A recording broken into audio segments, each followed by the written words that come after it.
it's going to be almost a year now that we started the data stories.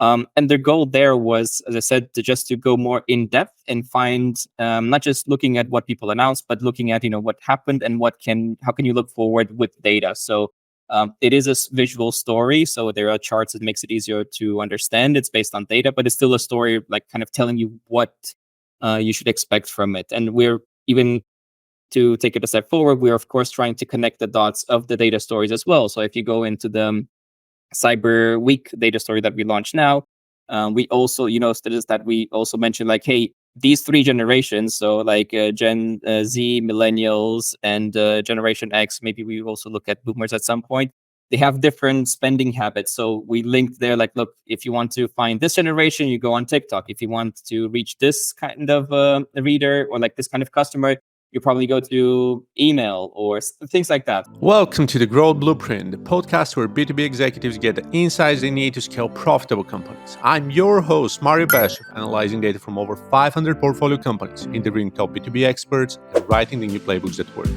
If you're a B2B leader looking to drive growth and operational efficiency, you're in the right place. No fluff, just data-driven insights, expert advice you can act on today. Hit subscribe, stay tuned, let's dive in. Hey everyone, welcome to the show. I'm glad to be here. My name is Mario Beshev, and today I'm here with Emanuel Cinca, known as Manu, the founder, CEO of Stack Marketer, a wonderful segment collection of incredible marketing newsletters. I've been a reader for ages, and so are a lot of other incredible experts and people from basically all the companies that matter in the tech space and the digital space. We're talking about Google, Meta, Amazon, Shopify, Salesforce, SEMrush, HubSpot, and I can keep counting on. Employees, executives, founders, C-levels from all these companies are readers of the Stack Marketer crowd. So I asked Manu to join us here to talk about the state of newsletters. What's the current state of newsletters for B2Bs, audience targeting, sponsorships in 2024, and more insightful nuggets. Hey, Manu. Thanks for being here. How are you doing? Great to be here, Mario. Thanks for having me. Excited to dive into these things. I think it's been an interesting, let's say, past 12 months for the newsletter space. And since we're marketing newsletter, a lot of our sponsors and partners are B2B focused, right? Like they're looking for marketers who might use their SaaS tools. So I think there's some interesting things to dive into. I definitely want to jump into the newsletter land because it's one of those things. Newsletters are primarily focused on emails. And, I'm not talking about the Substacks or others that are also branching into websites and communities, but primarily into emails. Email is the most traditional medium on the planet, particularly for B2B, particularly for traditional businesses.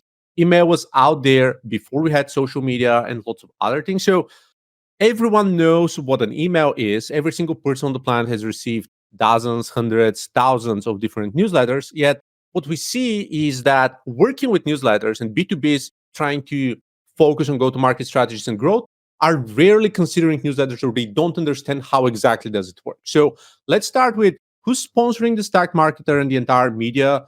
Name drop some of the companies just for reference, and let's talk what are these companies expecting as a whole as kind of a return on investment, like lead generation, hiring, sponsorships, clients. Let's just start and dive right into this one. Sure thing. So most frequent sponsors for us are just marketing services, or like, and I say software as well when I say services. So any sort of product that targets marketers. And like, for example, two very frequent sponsors nowadays for us are HubSpot, so very known CRM, and just more than CRM, right? They do many, many things. Like they have a whole suite of products now that go in so many parts of like the marketing and sales cycle. Then Black Throw AI, they are more focused on just like data and like basically being smart with your first party data. So being able to take certain actions with your first party data when it comes to marketing, especially like Shopify D2C type of brands. As you know, in the past couple of years, with new privacy updates, less data from the platform and stuff, they try to help with your first party data to uncover more profitable opportunities.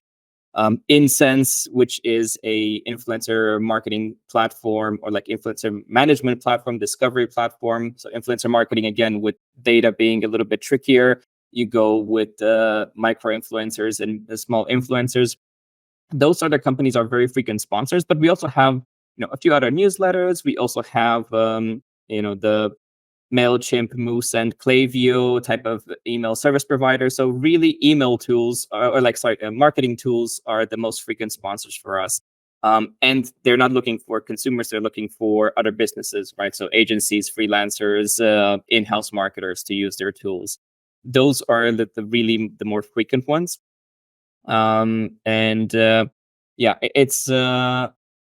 It's something that has been a bit of a transition for us, because it used to be a few more like ad networks as well, so like display networks and stuff like that. But now, for the past 3-4 years, so it's been a while, it's really just software tools targeted at marketers. And generally what they're looking for, what we've seen work best, is when they try to do lead generation. So it really depends on your whole like funnel and your sales cycle, but the most frequent type of funnel is like share some sort of lead magnet that's let's say up to date, that's appealing to marketers nowadays. So something that was really successful, at least from what we've seen on our side in terms of engagement, was anything that has to do with like how to use AI in your marketing stack and things like that. HubSpot did quite a few of those type of placements, and they still have more coming from what I've seen in our schedule. Those tend to be like, so you have the lead magnet that goes to your typical form submit, and then you got you just gather more data about that lead. Then you have your follow-ups, whether email, calls, like every type of business has its own cycle, their own funnel there, but that's what we've seen work the best. At least when it comes to balancing getting good engagement on the newsletter side, but then also keeping the quality high enough. If you're very new, so you have like a newer product, we've seen that sometimes, like if you don't have a good defined sales process, you might be better off with lower engagement and just kind of going for demos or something like that. So you just say like, look, this is the problem that we solve. Contact us for a demo. You won't get a ton of engagement, you won't get a ton of traffic, but those, like handful, dozens of demos or whatever, at least they'll be more targeted. Because if you're a new company, smaller with less of a big team, you might end up with a situation of 100 of new leads, and you're like, 50% of them are not relevant enough. So it really depends, but I generally recommend still trying out some sort of educational content when sponsoring newsletters. Man, your deep dive is so well structured as frameworks that you pretty much made like half a dozen of my questions obsolete. Just because it's sorry about that. it's not a prepared interview, so like I literally have nothing else in store. But like when I'm thinking of that, it's like who's sponsoring you, what's effective, how to make it work. Is it brand building, audience, lead generation stuff, like average CTR, CPM, CPAs and stuff. So like when you think of that and you just kind of walk through that and one trap coming into the next one and the next one. But I know you're super open, and I love the data stories from the pro side of the business. So we can we're also going to touch on that a little later as well. But one of the reasons I feel newsletters are so empowering and important are several changes, and again, that's kind of my personal take from agency side, advisory side, and kind of as a creator myself. So what kind of happened over the last year and a half is the helpful content update on SEO broke a bunch of different publishing networks and mediums, and kind of some of our websites as well. So SEO kind of died out. AI kind of helped that in a way, with like people searching with ChatGPT and Gemini and Claude and stuff, and Perplexity too. So kind of these networks and ways to capture data. All of the fear for Google saying for 4 years that they're going to kill third-party cookies and eventually retracting that. But most people are preparing to say, hey, we need first-party data more than ever. Then social algorithms also taking a hit, and CPC, paid ads, customer acquisition costs going, crazy high and not really generating incredible results. And on top of that, kind of the top of the cherry, the cherry on top of the cake was different tools such as B2B or SiteStop by Quanzu instantly now have kind of one of these that intercept and capture leads on your website. So this kind of created several different camps. Some people said, hey, text-based is dead. We need to go for video so that no deep fakes and kind of more personalized and kind of limiting the number of touch points needed. The second camp said, hey, we need to go hard on paid ads so that essentially now that we can capture and identify more leads and do remarketing and stuff, we just SEO is dead, social is dead stuff, it's all paid ads. And the third camp, and in many cases these are overlapping, the third camp is first party data is king, so we need emails and text, period, right? Again, in many cases, we do all all of these three as kind of a main priority. So in many cases, these are overlapping, picking the three channels. But email is just so important right now because you get the right visibility, you get kind of consensual adults subscribing for a newsletter, reading, following through, building a brand, getting recommendations in an influence level style that's trusted because nobody wants to lose all their subscribers because they promote a crappy product. So it's all adding up so much and so well. What are some kind of success stories from recurring sponsors that you can kind of think of? Like, a sponsor comes in and say, "Hey, I love the campaign. We're sponsoring a game because ABC." Can you think of something on top of your head? Yeah, there's a few, and it's kind of like the ones that are more recently with those sort of things. So HubSpot is a general one. I think for them, it's also like there's a good benefit of them, like also on the branding side of things, right? But also in terms of like they get good engagement, they create good content by themselves already. So then when we promote one of their offers, it's already resonating well with our audience.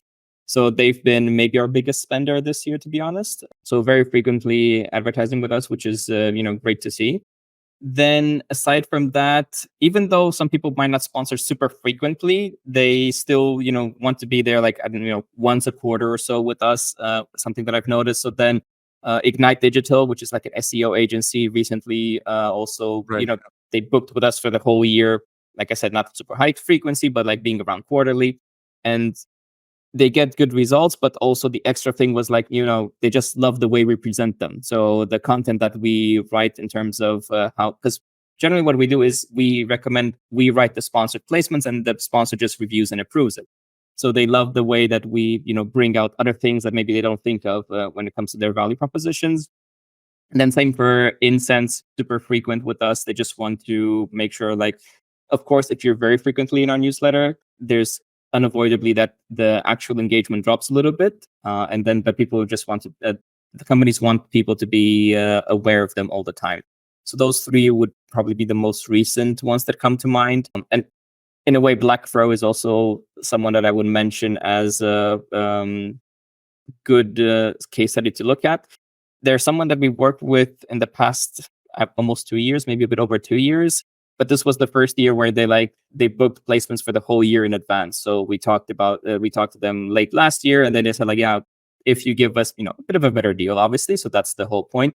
Then we can just book everything in advance and spend X amount with you, rather than decide step by step. So it kind of helped us as well plan things better. So that's recently, but yeah, just generally like the two things that come to mind are obviously, like you said, generating some leads, but then also the fact that they associate with a brand that marketers trust, and that they get presented in a way that not so corporate, right? So like they are presented in our tone of voice in the newsletter, so that helps out quite a bit as well. These are all important aspects to consider. One of the things that made an impression on me was you write the sponsorship ads yourself and you get them to review.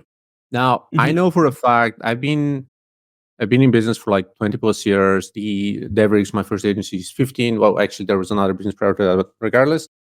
So I know we've sold, and kind of we did some math on the agency. We've sold over 25 million in revenue on the agency side, kind of throughout its lifetime. It's probably over 30 now with some other kind of benefits. But regardless, that doesn't necessarily mean we can capture cold top of the funnel traffic.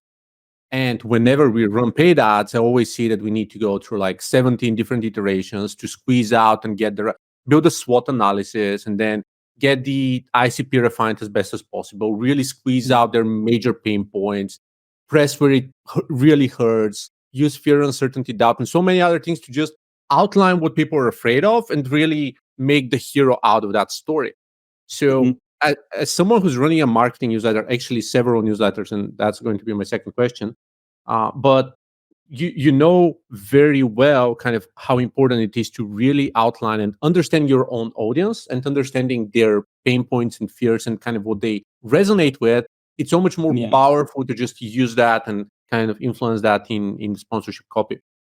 And yeah, like we have basically like across the year, we probably write over 1,000 ads every year, and we've been doing this for 6 years. So you can imagine how many ads we wrote, and like it's even, I don't want to say that we have the data necessarily. Of course we have some data, but it's also like, it's just, it becomes a bit of a second nature thing, right? At some point, like you just kind of notice like, oh, like we do regular analysis of like, okay, what's the sort of headline that got most engagement every month or every quarter, and then just say like, okay, so what's in common between the top 5 most engaging ads or something like that.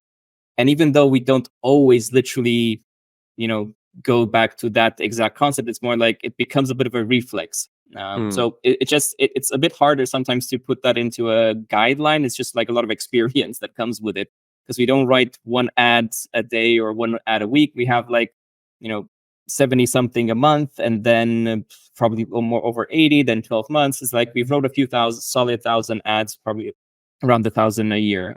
So it adds up a lot. And we know that from experience because we, both on the agency front and kind of as just as an advertiser, we work with different publishers. And some of these publishers are print publishers, others are just kind of Mhm. website publishers. And when it comes to sponsorship, they always have different best practices because each audience has a different reflex. They have a different way of interacting with the website, or the magazine itself. Some say, hey, you need page 1, page 2, or page 5. Nobody cares about that. Like, you need to be prior to the previous ad or on the next ad, or hey, your photo needs to be a third of the page because ABC, right? So they run the analysis on their audience and what converts and what people are Yeah. asking for. And this is the best way to reflect on that. And compared to, let's say, just email marketing or just meta ads, where everyone is seeing the same set of ads, so you're just comparing with other meta readers and meta Mm. advertisers, a unique sponsorship on a podcast or a newsletter or kind of a website, random website, kind of publishing website, it needs to be tailored to that specific audience and the way they engage with the app. Yeah. Like one small example here is like a lot of the people that we have on our readership list is, you know, a marketer, somewhat young, so like millennial, maybe younger as well, digital native, and therefore you might think that they're, you know, more entrepreneurial, which is also true. And then you run into a lot of these health products that that they say that they're targeted for these sort of people. Unfortunately, we've not had success when promoting them. So it's like it's also the frame of mind. So people, when they read our newsletter, they're looking for marketing specific information. So even though they might want to, you know, do like AG1, they might like it, or you might even see of some of our readers talk about it on social media and stuff, that, you know, they work out, they want to be healthy, and, you know, they have this cookie thing that's healthier than average cookie, or AG1 or whatever. Uh, all of these health products, they wouldn't do well with us. Even though technically they have the interest, but it's not the frame of mind where they want to care about that. So it's fairly interesting to see, like, it's not even just about the demographics, it's about the frame of mind when they are on your website or in your newsletter. One of the, and again, I'm kind of bullish on newsletters because first party data, you own the audience, you're not reliant on an algorithm. Like, there's so many other, you can use that audience for lookalike and remarketing. I really love it. So it's something I'm passionate about. And second, I'm kind of a traditional B2B old school executive, and email is first thing I do when I wake up in the morning is checking up email. That's it. Like, I just Mhm. skim through the last 8 emails ever since I went to bed and see like if there's any Yeah. emergencies, something that's urgent, critical, side down or whatever. And then I kind of get on with whatever else there is throughout the rest of the day. So email is super important. My own newsletter, which is kind of tiny, it has 6,600 subscribers on Beehive and another 4,500 on LinkedIn. But this one is I the highest density of busy and successful people in the way I would kind of determine that, right? Mhm. Investors, let's say influencers who show in the space, busy executives, owners, they do read the newsletters because they Mhm. don't have the time to skim through social feeds, or they're too crowded, or whenever they're on something like Instagram, they want to kind of see their, I don't know, high school friends or their soccer team, or anything Yeah. that's not really work, right? They don't scroll there for work. They're too busy. They have enough work on their plate anyways. So they're not kind of in a work mode unless they're in LinkedIn, which Yeah. is just its own separate beast. So that's why newsletters are so, you consensually subscribe to a newsletter. You kind of start to trust the newsletter author after 10 editions. You kind of build a bond with them. You understand how they think. You get consistent value, and it just builds a level of connection that's, I think it's unmatched right now. And I know it's kind of a bias, but like, if you have to compare, like, let's say you we are talking to B2B SaaS owners, executives, B2B tech and stuff. And if you have to conquer three channels, one of them being email, what are going to be the other two channels? Not solely for short-term capital gain, but really building an audience and developing a very strong sense of community and building advocates and evangelists and ambassadors for over the next 12 to 18 months. What would be the other two channels you would generally focus Yeah, on? so email being probably the first one, and yeah, I definitely agree with that part, with email being very high up there. Mm. Honestly, the other two would probably be things that can support email. So I would think still, I mean, I'm not familiar enough with SEO to really judge the SEO potential itself, but still having a solid website where people want to come back for information, I think, and then SEO should catch up at some point if you provide good information. Probably would be a second one. Maybe it's not something that builds community itself so much, but it can still build a lot of expertise, like it positions you as an expert in the topic. And then depending on what kind of B2B, like what sort of product you have, I think you have to go on the social media website. I think Twitter or X now is fairly good for some things. There's still organic distribution there to some extent. Like obviously there's always going to be challenges and changes.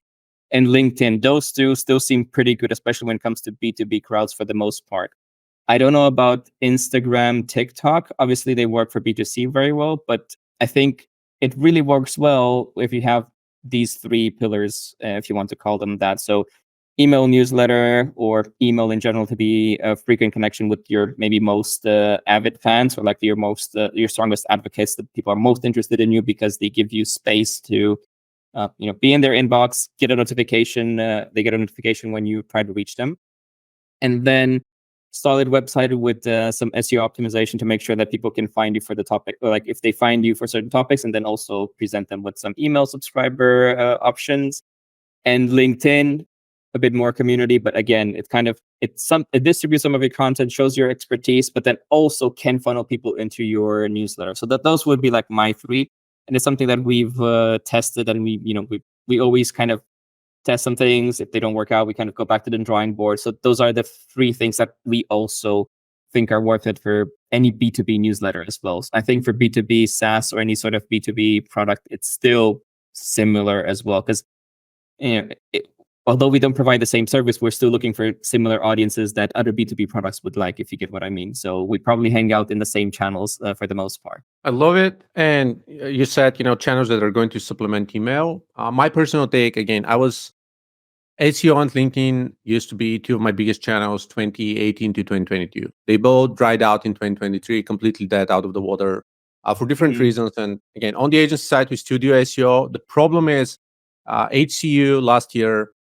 was such a major hit out of nowhere that the kind of the 20 plus sites that we manage, some of them just died out of nowhere, no questions asked. And more importantly, now with the August update this year, almost all of them recovered to like 50% or so, with no major significant changes happening over the last year. Yeah, just the algorithm change, not your change. Yeah. Correct. Yeah. Exactly. LinkedIn is the same thing. So, I'm pretty sure that I'm shadow banned on LinkedIn right now for whatever reason, because I'm speaking with other kind of top voices and stuff on LinkedIn and say, look, use your content, just post it on like your colleagues, your network, your folks. And I'm actually doing that now. And people with 1,000 followers get the same or higher reach of mine with my content than me with 21,000 followers being on the network for 16 years, right? And again, it's no longer just about the content. It's the algorithm. It's how they perceive you. It's your connections. It's certain things that are outside of your control, which is kind of a pain in the And alternatively, however, three things that I would add probably to your list. The first one is communities, because communities, you also get emails, right? Like, we are in maybe 3 Slack communities together, different ones, the publishing and like Beehive maybe, and some others like Media Operator and the daily creators. So you still get the email, so you can contact people, you have that email, you can still build a list, you can get one-on-one with them. So that's kind of one of them. Second is YouTube. First is the being genuine and kind of providing more extra data. And second, they have clickable links to lead generation funnels, to products, to affiliate links to show. So it actually works great for capturing that data. And the last one perhaps is going to be podcast. So just expanding that into podcast, because podcast subscriptions on Apple Podcasts or Spotify or so, most people still subscribe for just a few, like 3, 4, 5, 6, 7 podcasts. So there's a high chance if they listen to anything, you still get the latest episodes and stuff. So there's limited competition in the podcast space into Mhm. players and apps that people use to kind of capture information. So that's kind of what we see here. What's your take on this? Well, and so I would generally agree. It's just my challenge was when trying to look for people to, for example, in marketing specifically, who have a significant reach on YouTube or in podcasts. It was very difficult to essentially do some kind of partnership to get to sponsor them or something to promote our newsletter. So I'm probably like, it's kind of one of those things where, like, okay, if you would have asked me, 2, 3 years ago, I would have been like, yeah, probably the way to go. And then just my first and experience was it's not, people don't do well enough yet, maybe. So maybe that's something like still developing. So becoming a, I don't know, having reach as a B2B creator or something like that, where you can, yeah, you can just do better. So we're looking for marketers who would promote our newsletter, who would get, not just few hundred views on their YouTube video that we sponsor. Very difficult. Although I'm a frequent YouTube viewer, right? So like I watch anything that has to do with like investment, business, financial stuff. You can find on YouTube some decent content there. Then for podcasts, I'm not as much of a listener, but I did listen a bit more a few years ago, again with the purpose of trying to find some podcasters who might be a good partner for the newsletter. Very difficult in two things. One, podcast metrics were a little bit tricky to unravel because it's very often that they talk about downloads, but downloads means it's kind of like auto download very often. So Yeah. the exact reach that they have is a little bit tricky. But even with that, then the hardest part is like they don't really answer for like, okay, so what would a sponsored podcast be like? What do I get out of it? Or like they just wouldn't answer the query. We would be like, we would contact them on their website or whatever, if whatever they have for like advertising, and just radio silence even with following up. And that was kind of like, okay, they don't you don't have a lot of reach. They're hard to reach them to get a sponsorship. So I couldn't. Yeah, for me it was kind of like, okay, podcasts are not there yet. Maybe that changes, but yeah. So that's kind of my take from a marketing like from a marketer perspective. So maybe if you're like, for example, if you're in business, finance, if you're in healthcare, there might be much better YouTube solutions. But for people teaching marketing, that was very, very difficult to find. Yeah, it's definitely different crowds and different niches and kind of different. Because I follow like a dozen accounts on YouTube for like running paid ads or building funnels with like go high level and stuff. So I know for a fact they have decent, 7-figure businesses or like mid 7-figure, higher 7-figure agencies and stuff out of that alone, right? But it's what you do does not always necessarily translate well to other formats, right? If you're great at copywriting and text and capturing and maintaining attention, Yeah. this is not necessarily something that works great on YouTube. And one example, 2016, 2017, when LinkedIn introduced videos. So when they did that, I said, okay, I'm going to start publishing video. I was still big on LinkedIn back then, good old times, a long time ago. And LinkedIn videos, kind of just for comparison, I was doing 5K impressions on every single video I posted as a minimum. So I had some videos with like 20, 25,000, and they only had, I don't know, maybe 8,000, 9,000 followers back then. And LinkedIn was crushing it with like 10-minute videos, educational, like just brainstorming on an industry, management tips, hiring, recruitment. I have the same videos posted on YouTube.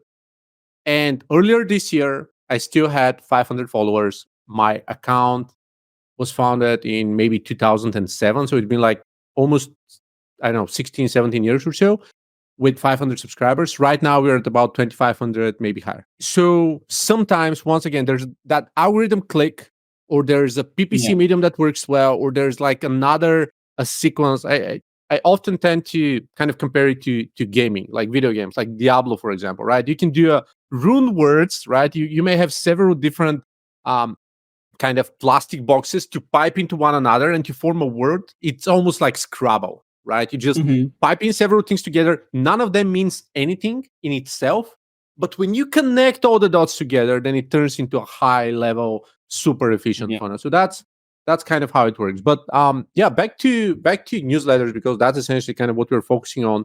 And one of the things that I really love, so first off, for Stack, and like some context for everyone who's reached so far. So we met a few years ago. My agency Devridge did some work for the Stack marketer. We worked together for a while. I became a reader back then. Honestly, I weren't aware of the newsletter prior to that, so just didn't reach my channels through my networks, which was a shame. I became a daily reader, and I still am. So that's, again, not an advertising or anything. The reason I do that is it makes me smarter. One of the so the way I close high ticket deals, anything from 50 grand to $2 million deals, is by dropping something super smart and surprising during a conversation, a stat, a data, a trend, or anything. So I normally use my resources, the Stack Marketer, Forrester reports, Gartner, Chris Walker research data. Like, I have like a dozen of these sources to drop something like, hey, like your newsletter last week, Threads just made Fediverse sharing easier. So like, Threads is a channel we need to like put into our go-to-market strategy, pipe into this and that and this and that. So sometimes it only takes two of these things over a conversation to just seal a 6-figure, sometimes 7-figure deal. That's my secret weapon, is trying to be as informed as possible on all aspects and segments, and try to read and translate and interpret data in a way that really causes a boom in someone's head. So Stack is super powerful. I'm not surprised that, again, you have readers from all over the board. And your last round was it 2023? I happily joined as an investor 24 hours within your first tweet of, hey, like, we're opening a round. Yeah. I love it. Again, I'm really, really pumped about that.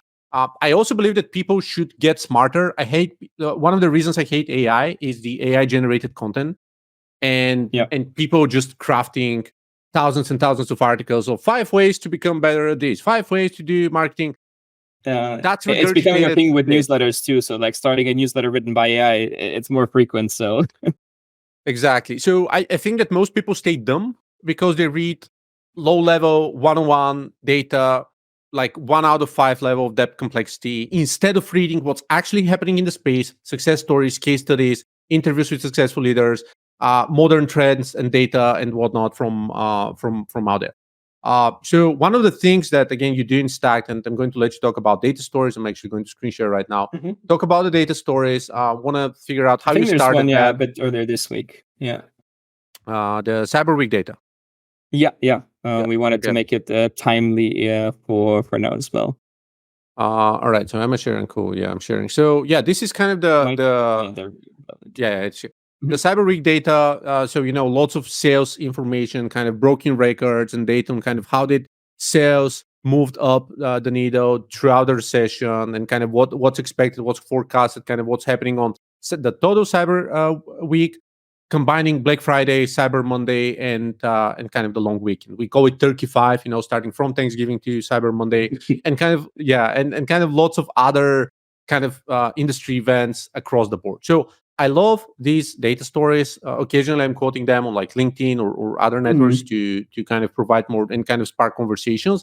But essentially, data stories are really moving the needle and really providing the unique information that people need to use to inform their decisions. So how did it all start? Let's jump into Stack Marketer Pro, in the other newsletters, and kind of the concept of building that business also from a business model standpoint.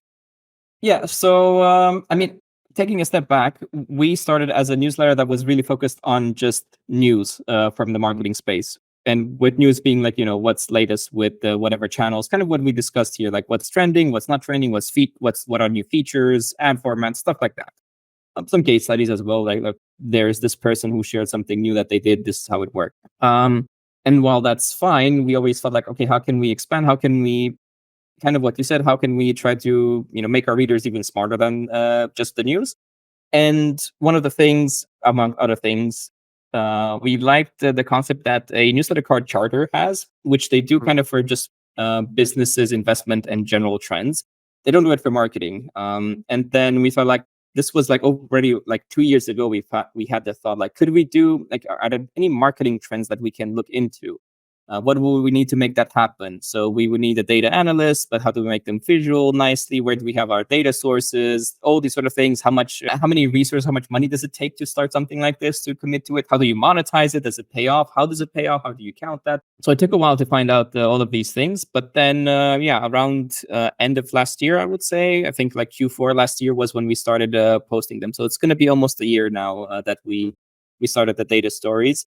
And their goal there was, as I said, to go more in depth and find not just looking at what people announced, but looking at what happened and how can you look forward with data. So it is a visual story, so there are charts that makes it easier to understand. It's based on data, but it's still a story, like kind of telling you what you should expect from it. And we're even to take it a step forward, we're of course trying to connect the dots of the data stories as well. So if you go into the Cyber Week data story that we launched now, we also, status that we also mentioned, like, hey, these three generations, so like Gen Z, Millennials, and Generation X, maybe we also look at Boomers at some point, they have different spending habits. So we linked there, like, look, if you want to find this generation, you go on TikTok. If you want to reach this kind of reader or like this kind of customer, you probably go to email or things like that. So that we try to make it easier for someone who goes through that. If we provide some sort of trend, we also relate it to any past data stories that we went into. So that's kind of how it came to be.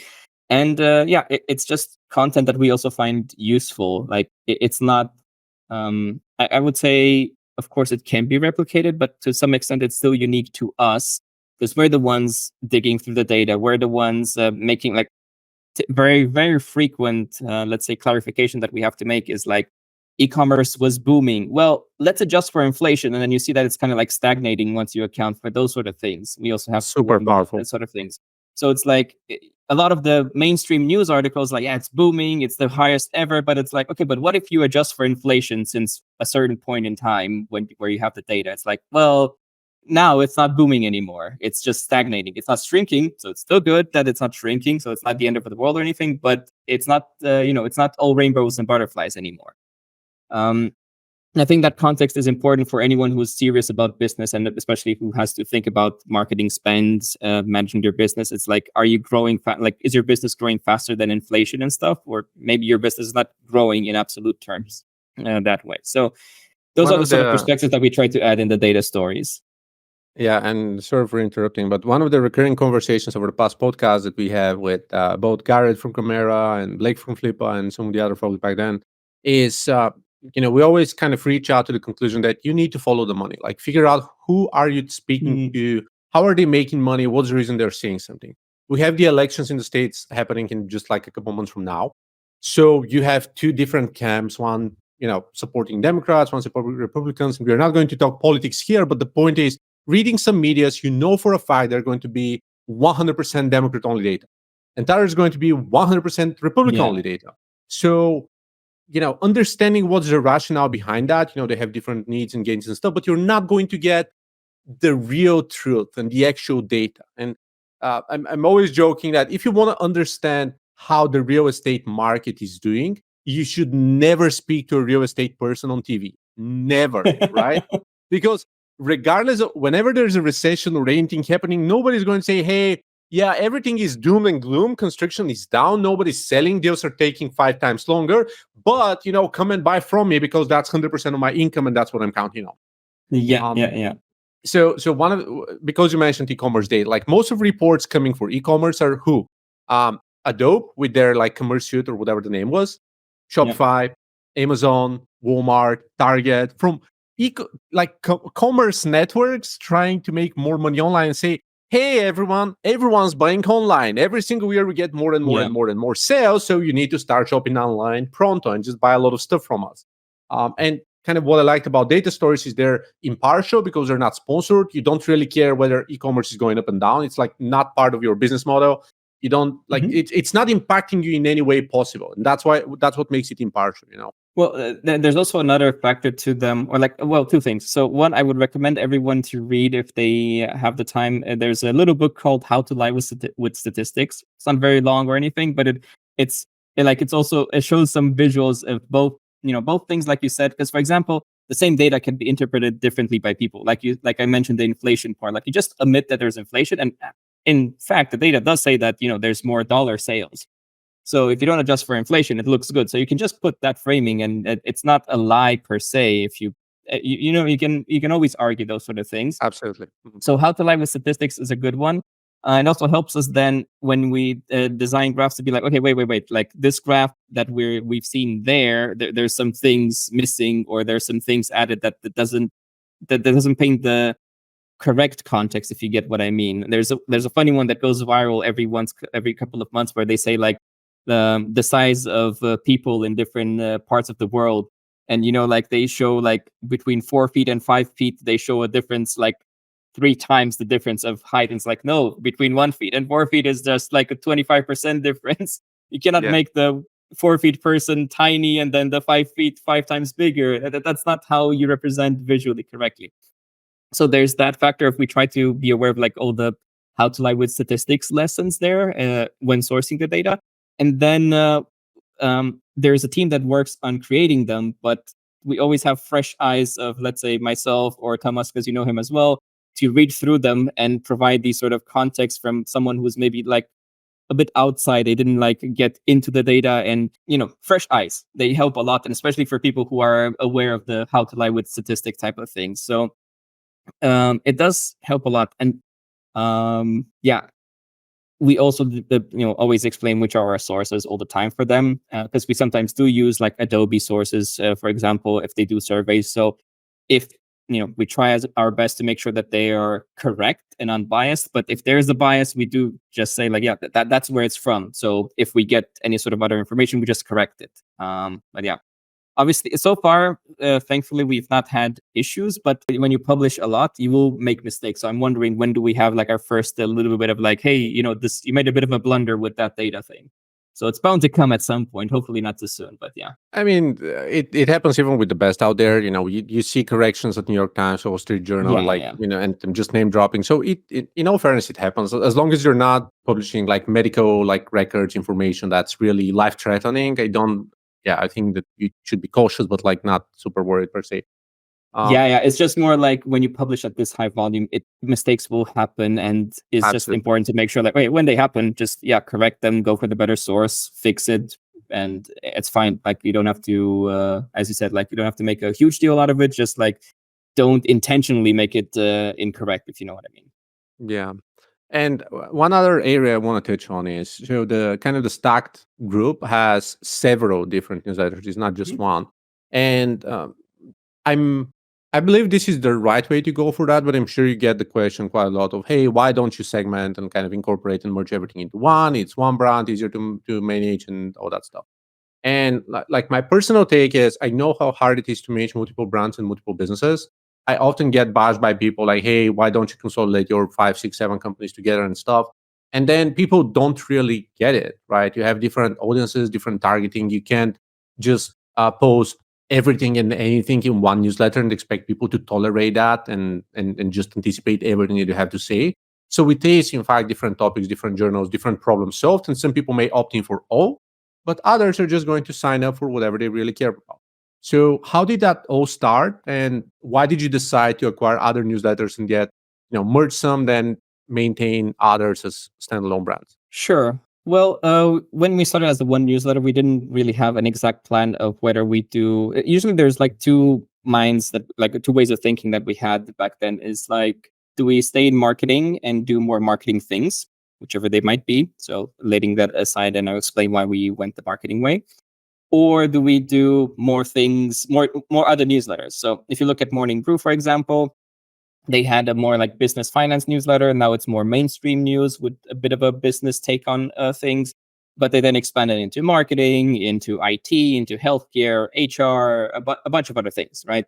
Um, in our case, since we already started with marketing, it felt like we don't have the expertise, and it's difficult to find the expertise that you trust to go into, let's say, finance or crypto or HR or whatever other, like going into more verticals. So the decision was more like, okay, we have to stay into marketing. Then we had some attempts because we didn't come into this discussion, but doing a bit of a podcast, doing some video type of things, doing a job board, like many years ago in like our first or second year of business. It was like, oh, we have a few tens of thousands of readers. It's an obvious way to expand, which is obvious on paper, but in practice it works differently because our expertise and our strong point is not video. It's not interviewing, podcasting. You need to learn, you need to develop the skills to be a good interviewer, to do podcasting, to edit videos properly, to distribute your videos. It's very different distributing videos compared to distributing a newsletter. So very different skill set required. And it made it such that, we started a different kind of product that took more resources, what we were not good at. And therefore the previous product is also suffering because it takes some resources from that one. So then we kind of just, let's say, calmed down a little bit with the experiments. And then just saw more and more newsletters coming up, some of them which we liked, like we enjoyed the concept and we thought like, this is the sort of content that our readers would probably like as well. We just did some partnerships with them, Psychology of Marketing being the one that we also acquired. We did some partnerships, good cross-promotion engagement from both sides. And then at some point, I just asked the founder of it, like, hey, what's your plan with the newsletter? Would you consider selling it? What's your longer term plan with it? Because being in touch with him, I knew also, and there's some things that he did really well, and there's some challenges that he had that he wanted help with in some way, or one way or another. Usually around monetization is the trickier part that a lot of people even ask me about in general. So yeah, with a few discussions, we ended up like I think first round of discussion ended up like, yeah, he wants to stay with it and we'll try some more stuff. But then a couple of months later, let's say, changed his mind. And then we, in a couple of weeks, we kind of had the conclusion of like, under this deal, we can acquire Psychology of Marketing. And yeah, we continue it this way. So that was the first step into multiple newsletters. We saw that it works pretty well. And then we are still, even now, if we find something that fits really well, we would want to, entertain this discussion of acquiring or expanding our portfolio of newsletters.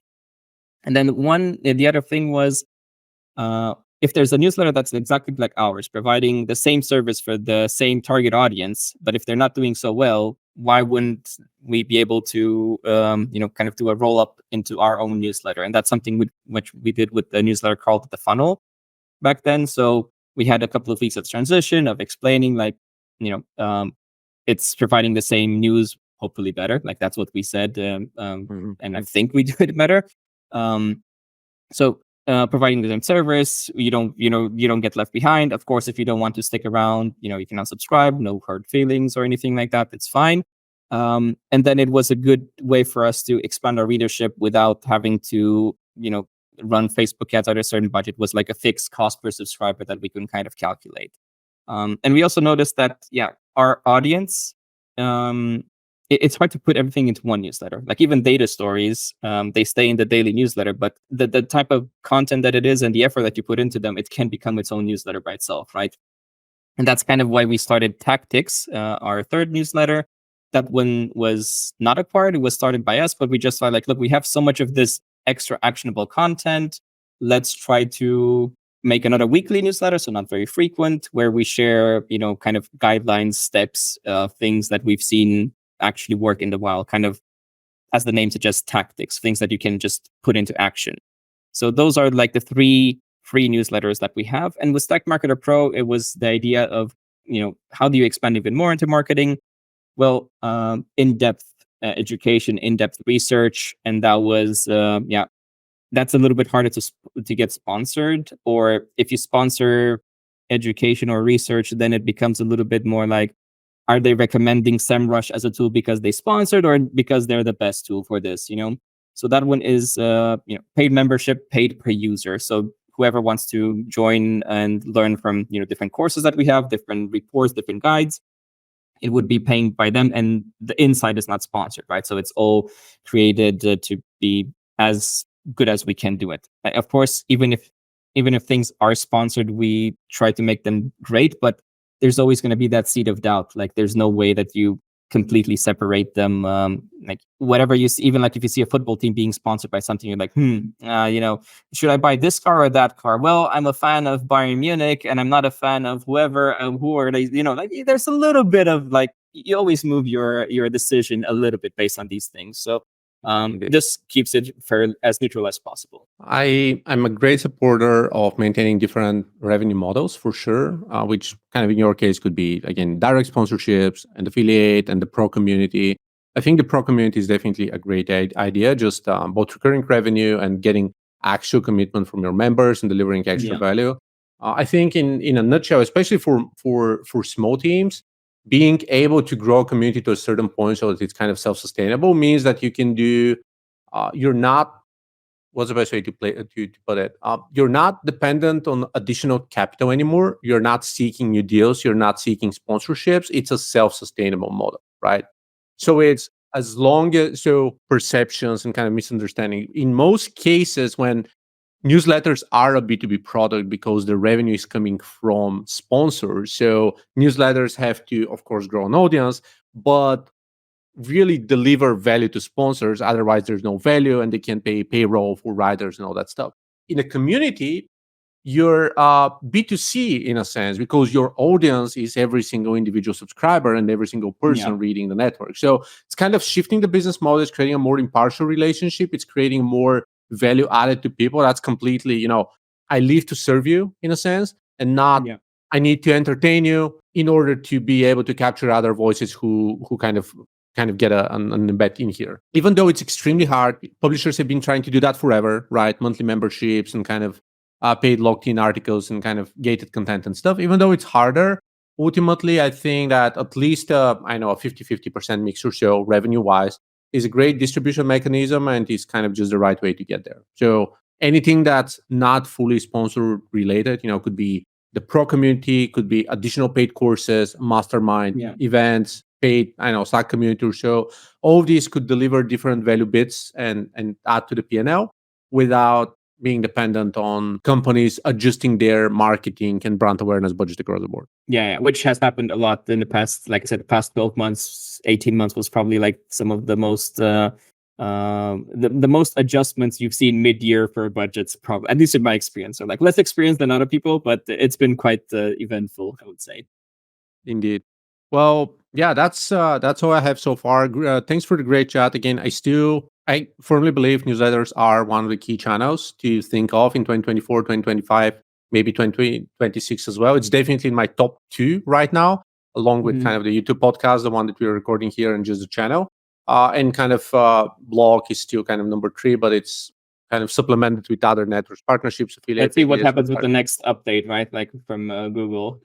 Exactly. You're so dependent on that. It's just going crazy. So it's great until it works. Until it breaks, rather. So that's kind of how it feels this way. So where can people find you? Like, where are you spending time on social yourself? What are the best ways for people to get in touch with you? Ask additional questions. I'm mostly active. I'm mostly active on X and LinkedIn. So pretty public there. I post semi-frequently now. Had a bit of a break in the summer, posting a bit more now that we go in autumn. And by the way, like, because you mentioned, you would say newsletters are like still one of your top 2. I would think if you're a B2B product and you have some budget, it's probably a good timing. And I can explain why it's a good timing. We're trying to be like go ahead. unbiased. Yeah, so important. In the past 12 months or so, as we mentioned in the conversation before, budgets has been like up and down a lot. And I think the most frequent adjustment for newsletters who are sponsored, revenue from sponsorships, is to decrease the prices. So compared to past few years, I think you probably get much better deals in 2024. And especially for, like, let's say the next few months, probably depends a little bit about how interest rates change and how budgets change for 2025 based on that as well. But nowadays, so let's say the next 3-4 months, you'll probably be able to get better deals. So if you have some budget that you want to test on newsletters, you can probably get better deals than you would have gotten, 12 months ago if you reached out to anyone. Definitely if you reached out before 12 months ago, so even earlier. And depending on how things go, as I said, you might get better deals than you would get in 3-4 months. So I think it's like a good timing. If you have some extra budget to sponsor some B2B newsletters, it's probably a good timing to get some of the best expected CPCs, expected the CPMs for the reach. So I just thought that's a good thing to add up there, because I think people from outside who don't sponsor frequently or who don't run their own newsletter might not know this, but I think this is a useful tidbit for people to know. no matter how much people say like it's going great, it's like, yeah, you're not doing bad, but at the same time, obviously there's some things that have to change. There's the supply and demand balance has changed compared to like over a year ago. So I think products can take advantage of that to get some better value sponsorships. Most definitely, it's a great time to be buying the dip, as Warren Buffett and co are going to say. So definitely, that's valid for sponsoring newsletters, probably for sponsoring other networks and publications and stuff, but especially for newsletters. If you want to do an omni-channel campaign or target several ones, now it's a great time to do that. And yeah, in the meantime, check out Manus. We are going to link down his X and LinkedIn profiles, the Stack Marketer and the other newsletters, and kind of other ways to reach out to him and the community. Thanks everyone for listening. And if you like the show, hit a like. If you have comments for Manu, please drop them in the comments area here. And share with your friends if you enjoy the show and want to see other B2B leaders in the space. Thanks, Manu. Thanks everyone for watching.